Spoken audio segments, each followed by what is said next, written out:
Yo, what's going on, you guys? It's your boy Shermaine, aka Terramageddon, coming at y'all with Evolve Big Alpha, the review. Now, I definitely would have liked to do this video a long time ago, but given the circumstances with the tournament and stuff, you know, I've been busy as fuck since before the tournament, all the way leading up to yesterday, really.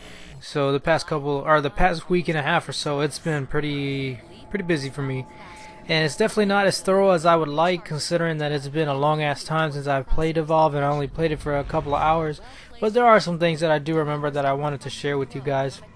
Let's talk about pros and cons of what I've found so far, some of the things that I've experienced. And there will be a beta, I think in December, January, February, something like that.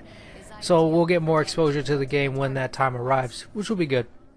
But definitely one good thing, one pro about this game is these intro videos. They happen for every single character. This was my first game as the monster ever, and it was just nice to be informed about the different abilities and what has cooldown, what doesn't have cooldown, what takes a longer time to cooldown and stuff. Like, that's really informative and really helps out the player to embrace a new role or change up their game style if they've never played the monster or if they never played the support character or trapper or anything like that. So those are really cool, and they happen for all the players, including the ones that you unlock, which was unfortunate. I didn't get to really unlock anybody. All I played was just a lot of support, the monster a few times, assault a very little bit, and that was it, because like I said, I only got a couple of hours. But yeah, the intro videos are really good. They're really good and they're really informative. They're awesome. The perks before the game that you are allowed to select, they're pretty good too. They're awesome. They just give you another way to kind of know how you're going to tackle the battle, and it's helpful if you're playing with like a 5-man or woman party where you already know everybody, so you know that this perk will definitely help you out against this type of dude because he plays this way, or you know, something like that. It's cool because I'm not sure if there's loadout choices. You know, correct me if I'm wrong, if anyone's played enough to be able to do something like that, if there was a choice. But I don't think there's loadout choices.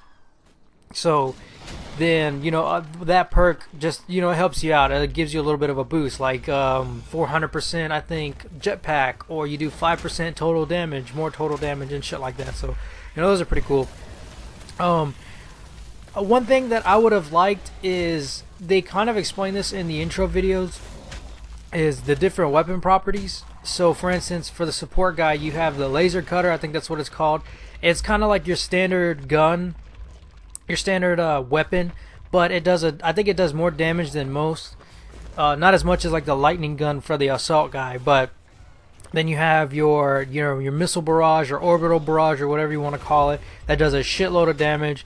I just wish that at some point they would tell you like the different properties of the different weapons, like list out how much damage it does from high to moderate to low, list out its range, its optimal range, long range, close range, medium range, long to medium, medium to close, or like exclusively long, exclusively close, exclusively medium, if you have weapons like that. And same thing with like your like, let's take the support guy, like I can't remember what the fucking weapon's called, but that like generates the protective aura, the shield, if you will, around your teammates. Like, list how long it lasts. Does it decrease health over time, or does it decrease health by or does like the duration of the gun, if you will, I can't think of something to call it, if the duration of the ability decreases over time at a constant rate, or does it decrease depending on how much damage the player is taking? And if you take more damage, then obviously it's going to decrease faster. Like, I wish they would tell you that for multiple classes, for every class really. You know, just something like, as you highlight the gun, it'll just tell you, like, you know, 3 little bullet points, 4 or 5 little bullet points, something like that. That's something that I would definitely like.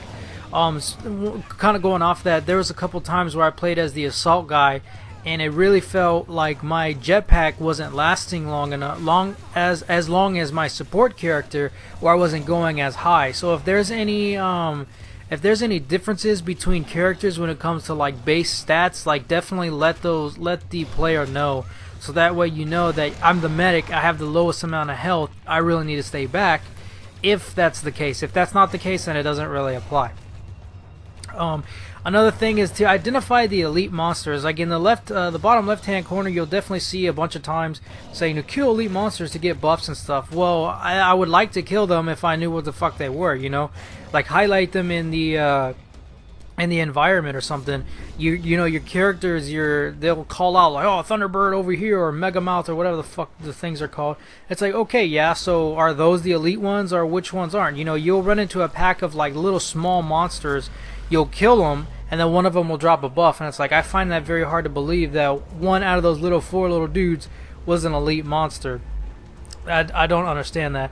I understand what they're getting at. You know, you'll be rewarded for, you know, potentially dying and having less of a team to combat the original monster that you're on the hunt for. So I understand the reward, but you need to convey to the players what is an elite monster and what isn't. Like, have a small description or highlight them in the world. Just have them really bright red while the other ones are yellow or orange, and the weakest ones are blue, or something around that, along those lines, around that nature. Because if not, you're just kind of wandering around aimlessly. You might as well not even, you know, attempt to kill the guys. You might as well just jetpack over them. Then it gives you no incentive to get the buff, because you don't know what fucking monsters have the buff and which ones don't. Another one that's a con is the ledges. There's so many times where I've fallen, and it's so infuriating because I feel like I am either like on the ledge, or I have a clear distance between the edge of the ledge. Wow, that's a rhyme, a little redundant, but you get what I'm saying. The edge of the the edge of the ledge, the edge of the rock formation, and myself, and I'll just start falling out of nowhere. And it's annoying because you feel like you have grace room, you know, there's a little grace period or whatever you want to call it, but you fall anyways. And another thing is, on the rock formations that protrude out, or no, not protrude outward, there are smaller ledges that protrude out from the rock formations, and you would think, okay, I can just jetpack onto that and then jetpack on the top, but you can't stand on them. And I don't understand why. Like, is that a mistake, or are you? I can kind of understand if you don't want a hunter to get up there and then a monster not be able to attack them. Okay, I can understand that, but like, kind of convey that, like, okay, we don't want you, like, make it like apparent that we do not want you on ledges on the rock formation, because then I can stop trying to do that. I'll stop wasting my jetpack, and then I'll stop having to fucking wait for the cooldown and stuff. But yeah, guys, that's my it's kind of a micro review, if you will, of the big alpha for Evolve. I hope you guys enjoyed the video. My name is Shermaine. I am out. Peace. Have a good day. If you played Evolve, let me know what you guys think about the game as well. I'm out.